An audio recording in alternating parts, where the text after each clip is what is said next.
இதுதான் நம்ம ஆர்டர் பண்ண காஃபி ஓட் மில்க். எப்படி இருக்குது பாருங்கள். வயல் உழுது போட்டிருக்காங்க பாருங்கள். நல்ல ஒரு அமைதியான சூழலில் வாழ்கிறாங்க. நம்மளும் முன்னாடி இப்படி தான் வாழ்ந்துருக்குறோம். வீட்டை சுற்றி தென்னை, பலா, முருங்கை, பப்பாளி. இப்போ நாகரிக வாழ்க்கையில் நம்ம எல்லாத்தையுமே தொலைச்சிட்டோம்.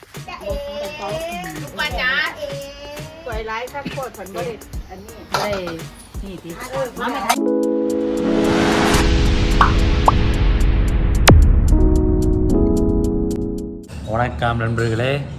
பார்த்தீங்கன்னா தாய்லாந்தில் வந்து வாட்டர் ஃபெஸ்டிவல் சொங்குரான்னு சொல்லுவாங்கள்ல, வாட்டர் ஃபெஸ்டிவல் வந்து ஆரம்பிக்க போகிறாங்க. இன்றைக்கி வந்து வியாழக்கிழமை. நம்ம வந்து ஒரு நாள் முன்னாடி வெள்ளிக்கிழமை போகிற மாதிரி இருந்துச்சு பயண திட்டம். ஆனால் இன்றைக்கி வியாழக்கிழமை. நம்ம வந்து இப்போது கொன்கேன், அதாவது நம்ம வேலை செய்கிற இடத்துலேருந்து கிராமத்துக்கு கிளம்பிட்டோம். கிட்டத்தட்ட பார்த்திங்கன்னா ஒரு 450 கிலோமீட்டர். நம்ம இப்போ வந்து ஒரு 200 கிலோமீட்டர் வந்துட்டோம். இப்போ வந்து நம்ம இடைவேளை தாண்டி, அதாவது மலசல கூடத்துக்கு போகிறதுக்காக இடைவேளைக்காக நிப்பாட்டி இங்கே வந்து ஒரு குழம்பி, அதாவது காஃபி வாங்கலான்னு சொல்லிட்டு அமேசானில் காஃபி ஒன்று வாங்கலான்னு சொல்லிட்டு நின்றுருக்கோம். இன்னும் நம்ம போக வேண்டிய தூரம் பார்த்திங்கன்னா ஒரு 350 கிலோமீட்டர் தொலைவு போகணும். ஸோ தூக்கம் வரும்ல, அதனால் அப்படியே ஒன்று காஃபி லைட்டாக வாங்கிட்டு அப்படியே போகலான்னு. நம்ம கொன்கேனில் தான் வந்து ஒரு 4-5 நாட்கள் தங்க போகிறோம். ஏன்னா பண்டிகை நாட்கள். அடுத்தடுத்து கொன்கேன்லேருந்து நிறையா காணொலிகள் போடுவேன். உங்களுக்கு கொன்கேனில் என்னென்ன காணொலிகள் வேணும் அப்படின்னு நீங்கள் கமெண்டில் சொல்லுங்கள். அதையும் நான் படம் பிடித்து காண்பிக்க முயற்சி செய்கிறேன். ஸோ என்னோடு சேர்ந்து நீங்களும் பயணிக்கலாம், வாங்கோ. ஓகே, கேஃப் அமேசானில் வந்து இப்போ நம்ம காஃபி ஆர்டர் பண்ணோம். காஃபி ரெடி ஆகிட்டு தான். வெளியிலலாம் பார்த்திங்கன்னா ஒரு பெரிய கேஸ் ஸ்டேஷன். வெளியில் போய் காட்டுறேன். ஸோ முதல்ல நம்மளோட காஃபி வரட்டும். இன்னும் நம்ம காஃபி வரலை. இப்போ இடையில பார்த்திங்கன்னா நான் நிறையா வந்து பால், சாதாரண அதாவது மாட்டுப்பால் குடிச்சு லாக்டோஸ் வந்து அதிகமாகி போச்சு. லாக்டோஸ்னால் அது பாலில் வந்து இருக்கக்கூடிய ஒரு பொருள், அதை சுற்றிங்களா, நல்லா கொலஸ்ட்ராலும் அதிகமாகி போச்சு. ஸோ இப்போ வந்து பார்த்திங்கன்னா நான் ஓட் மில்க் குடிக்கலான்னு சொல்லிட்டு இருக்கேன். இதெல்லாம் பாருங்கள், அமேசானில் வந்து தின்பண்டங்கள் வச்சுருக்காங்க. இப்போ நான் ஆர்டர் பண்ணியிருக்கிறது ஓட் மில்க். ஸோ நம்மளுடைய ஆர்டர் வரட்டும். ஓகே, இங்கே வந்து நம்மளுடைய ஸ்ட்ரா எடுத்துக்க வேண்டியதான். இதில் நம்மளுடைய ஸ்ட்ரா எடுத்து இதான் நம்ம ஆர்டர் பண்ண காஃபி ஓட் மில்க். எப்படி இருக்குது பாருங்கள். கண்டிப்பாக நீங்கள் தாய்லாந்து வரும்போது அமேசானில் காஃபி குடிக்க மறந்துடாதீங்க. இருங்க, இந்த பேப்பரை பிரிச்சுக்கிறோம். பேப்பரை பிரிக்கணும்.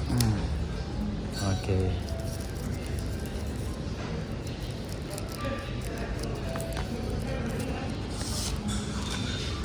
ஓகே பிரிச்சாச்சு. அவ்வளோதான். ப்ரெசன்டேஷன் பாருங்கள் எப்படி கொடுத்துருக்காங்கன்னு, அருமையாக இருக்குல்ல. இருங்க அப்படியே இப்போ நான் பிடிச்சிடுறேன்.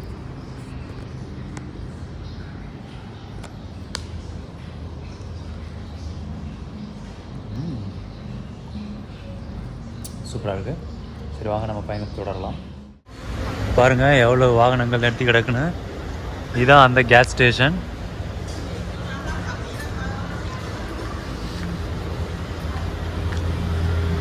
நல்லா சுத்தமாக வச்சுருக்காங்க. இதெல்லாம் பார்த்திங்கன்னா தீனிகள், சாப்பாடுகள். இந்த கடைசியில் நம்மளுடைய வாகனத்தை பார்க் பண்ணியிருக்கோம். கொன்கேனுக்கு வந்து 2 நாட்கள் ஆச்சு. இப்போ கொன்கேனில் ஒரு கிராமத்தில் தான் இருக்கும். பாருங்கள், இது இவங்களுடைய வீடு. இந்த கிராமத்தில் மிக பிடித்த விடயம் என்னன்னு பார்த்தீங்கன்னா, நம்ம ஊர் மாதிரியே இருக்குங்க. மரம், செடி, கொடிகள், இவங்கள்ட்ட வாழ்க்கை முறை எல்லாமே பார்த்திங்கன்னா நம்ம ஊரில் மாதிரியே இருக்குது. இங்கே பாருங்கள், மாமரம்.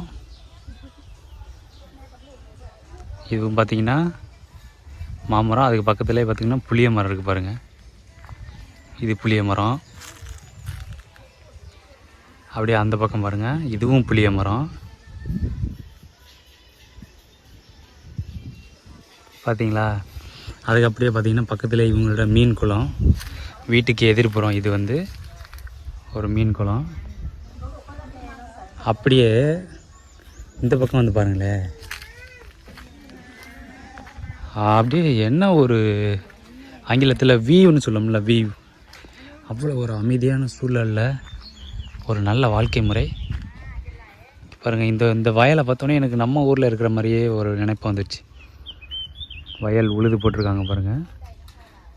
மரம், செடி கொடி, வாழை மரம், மூங்கில் மரம், புளிய மரம், பலாமரம், பலாமரம். எப்படி இருக்குது பாருங்கள். நல்ல ஒரு அமைதியான சூழலில் வாழ்கிறாங்க இயற்கையோடு சேர்ந்து.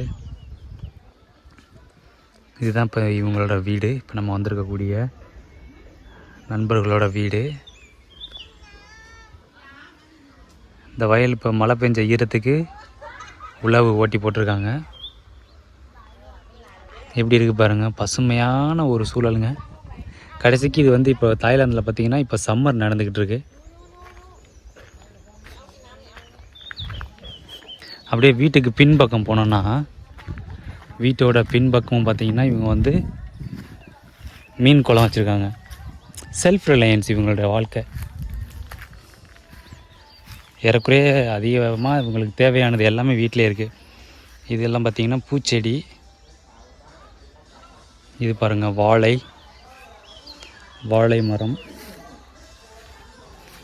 அப்படியே வந்து வீட்டில் பார்த்திங்கன்னா பப்பாளி மரம் 2 இருக்குது. 2 இல்லை 3 இருக்குது பப்பாளி. அப்படியே பின்னாடி போகலாம் வாங்க.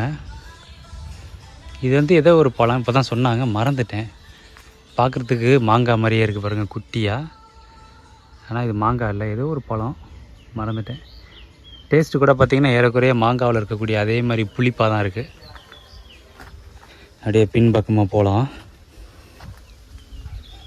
இங்கிட்ட பார்த்திங்கன்னா தென்னம்பிள்ளை. இதெல்லாம் நம்ம சோழர்கள் தான் வந்து கற்றுக் கொடுத்துருப்பாங்க போல். சைனா படையெடுப்புக்கு முன்னாடி இங்கே பிரதானமாக கோல் வச்சது சோழர்கள் தான். சோழர்கள் வந்து தான் இந்த மாதிரி வாழ்க்கை முறையெல்லாம் வந்து வேளாண்மையை பற்றி சொல்லி கொடுத்துருக்காங்க. வேளாண்மையை உலகுக்கு கற்றுக் கொடுத்த ஒரு இனம் நம்ம. இங்கே பாருங்கள், வீட்டுக்கு பின்னாடியும் இருக்குது மாங்காய் மரம். ஸோ வீட்டுக்கு பின்னாடி இங்கே பாருங்கள் மீன் குளம். இதை தான் காமிக்கணும்னு நினச்சிக்கிட்டு இருந்தேன். பின்னாடியும் ஒரு மீன் குளம். மீன் குளம்னா வெறும் மீன் மட்டும் இல்லைங்க. இந்த மாதிரி நீரை வந்து சேமிக்கிறது மூலமாக நிலத்தடி நீர் மட்டம் மேலேயே இருக்கும். அதே மாதிரி இங்கே பார்த்திங்கன்னா அதிகபட்சமாக ராட்சத அந்த போர்வெல்னு சொல்லுவோம்ல, போர்வெல் ராட்சத குழாயில் வந்து நிலத்தடி நீரை உறிஞ்சி எடுக்கிற முறையே இங்கே மிக கம்மி. ஏன்னா இவங்களுக்கு நீரோட்டம் வந்து மேலே இப்படி இருக்கிறதுனால இவங்க தேவைப்பட்டால் இதில் மோட்ரு வச்சு இறச்சிக்கிறாங்க. இங்கே தேவையே இல்லை, அடிக்கடி மழை பெய்யுது. அப்படியே தேவைப்பட்டால் இதிலே மோட்டர் வச்சு எடுத்துக்கிறாங்க. பெரும்பாலும் யாருமே அந்த நிலத்தடி நீர் நம்ம ஊரில் பார்த்திங்கன்னா ஒரு 10 ஏக்கர் 5 ஏக்கர் வச்சுருக்கவங்களே ஒரு போர் வச்சுருப்பாங்க. இந்த மாதிரி நிலத்தடி நீரை போட்டு உறிஞ்சி தான் நம்ம இதில் ரொம்ப வறட்சி ஆகிப்போச்சு. இங்கே பாருங்கள், இவங்களோட இதில் சும்மா 5 அடியிலே தண்ணி இப்படி கிடக்கு. இது கடைசியில் இது வந்து ஏப்ரல் மாதம். இது வந்து தாய்லாந்தில் சம்மர். இந்த மாமரம் ஏதோ பட்டு போச்சு, என்னன்னு தெரியல. பூச்சி எதுவும் அடிச்சிருச்சா என்னன்னு தெரியல. எவ்வளோ ஒரு அருமையான சூழலில் வாழ்கிறாங்க பாருங்கள். நம்மளும் முன்னாடி இப்படி தான் வாழ்ந்துருக்குறோம். வீட்டை சுற்றி தென்னை, பலா, முருங்கை, பப்பாளி. இப்போ நாகரிக வாழ்க்கையில் நம்ம எல்லாத்தையுமே தொலைச்சிட்டோம். இப்போ பாருங்கள், இது வந்து மலைவேம்பு கண் மாதிரி இருக்குது. நாகரிக வாழ்க்கை பணத்தை தேடி தேடி ஓடுறதுலே நம்ம எல்லாத்தையும் இழந்துட்டோம். தாய்லாந்தில் நகர பகுதிக்கு போனீங்கன்னா அப்படி தான் இருக்கும். ஆனால் கிராமத்துக்கு வந்தீங்கன்னா அப்படியே எதிர்மறையாக இருக்கும். ஸோ ரொம்பவே என்ன சொல்கிறது, சந்தோஷமாக இருக்குது பார்க்குறதுக்கு. அதே சமயத்தில் நம்ம ஊரில் இதெல்லாம் இழந்துட்டோமே, இந்த மாதிரி வாழ முடியலையே, வாழ்க்கையே மாறிப்போச்சே. கிராமத்தில் கூட இன்றைக்கி பணம் இருந்தால் தான் எல்லாமே பண்ண முடியுங்கிற ஒரு சூழலுக்கு போயிட்டோம். அதை தவிர்த்து நம்ம வெளியில் வரணும் அப்படின்னா இந்த மாதிரி நம்ம வீட்டை சுற்றி நமக்கு தேவையான பொருட்களை நாமளே விளைவிக்க கற்றுக்கணும். இயற்கையை நேசிக்கணும். முக்கியமாக நம்ம இயற்கையெல்லாம் நேசிக்காததுனால தான் ஆற்று மணலெல்லாம் அள்ளி வெட்டி தின்னு, மலையை வெட்டி போரு போட்டு நிலத்தடி 1000 அடி 500 அடின்னு போட்டு உறிஞ்சி எல்லாத்தையும் நாசம் பண்ணிக்கிட்டு இருக்கோம். இப்படியே போணுச்சுன்னா பாலைவனமாக தான் ஆகிடும் நம்ம ஊர். சரிங்களா? பாருங்கள், அந்த மலை காலைல தூங்கி எழுந்திரிச்சு இப்படி வந்து பார்த்தாலே எவ்வளோ சூப்பராக இருக்கும். அருமையாக இருக்குல்ல? கொடுக்காப்புளி மரம் மாதிரி இருக்குது. இல்லை இல்லை இது கொடுக்காப்பள்ளி இல்லை, வேறு ஏதோ ஒரு மரம். இது மூங்கில். என்ன பாருங்க மாங்காய் எவ்வளோ கீழே தொங்குதுண்ணா. இவ்வளோதான் உயரம், எவ்வளோ கிட்டத்தில் தொங்குது பாருங்க.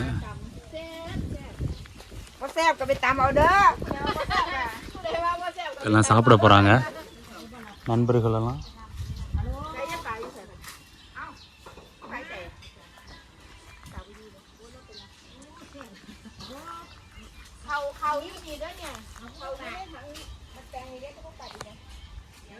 அருமையாக இருக்குல்ல ஊரே.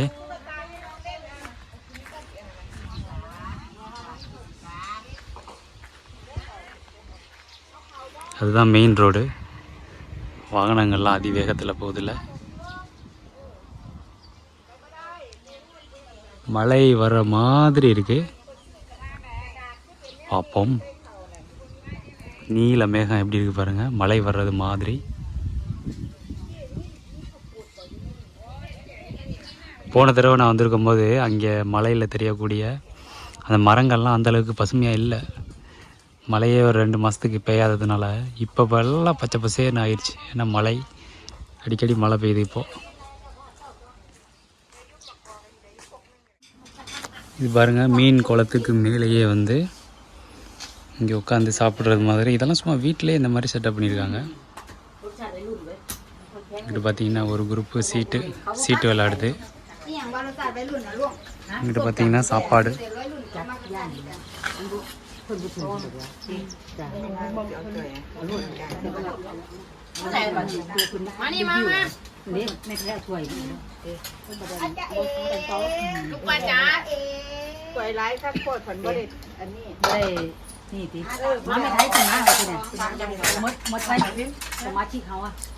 இவங்க சாப்பாட்டில் வந்து எல்லாமே இருக்குது. ஃப்ரூட் இருக்குது, மீன் சூப் இருக்குது, நூடுல்ஸ் இருக்குது, சோறு இருக்குது, வெள்ளரி பழம் இருக்குது, மேங்கோ இருக்குது. எல்லாமே கலவையாக கலந்துருக்கு. நல்ல நியூட்ரிஷனல் உணவு.